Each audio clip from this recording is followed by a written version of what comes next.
নিজের দুঃখের কথাও কাউকে বললেন না, সুখের কথাও কাউকে বললেন না। কথাটা একটু শুনতে আপনার কাছে অন্যরকম লাগলেও একটু ভিতরে গেলে আপনি নিজেই বুঝতে পারবেন। আপনি নিজের মনের দুঃখ কষ্ট সহ্য করতে না পেরে হালকা করার জন্য যাকে বলছেন, মনে রাখবেন আপনি তার কাছে কিন্তু কোনো না কোনো ভাবে একটু ছোট হয়ে যাচ্ছেন। এমনও হতে পারে আপনার দুঃখের সে কথাগুলা আপনার সামনে অভিনয় করে যে আপনাকে বুঝ দিয়েছে, সে পিছনে আপনার সেই দুঃখের কথা নিয়ে হাসি ঠাট্টা করতেও দ্বিধাবোধ করে না, এমন অনেক মানুষ আছে। আপনি যাকে দুঃখের কথা বলে মনকে হালকা করার চেষ্টা করছেন, আপনার দুঃখের কথার সে দুঃখটা সে বুঝবে না, কারণ তার সাথে তো সেটা ঘটেনি।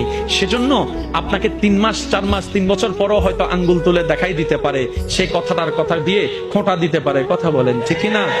দুঃখের কথাও মানুষকে বলে শান্তি নেই। এবার আপনি বলবেন ভাইয়া সুখের কথা কেন বলবো না? আমি বলি কি ভাই, দুঃখের কথা শোনালে যেরকম মানুষ দাম দেয় না, সুখের কথা শোনালে মানুষ বদনজর লাগাইয়া সেটাও নষ্ট করে দেয়।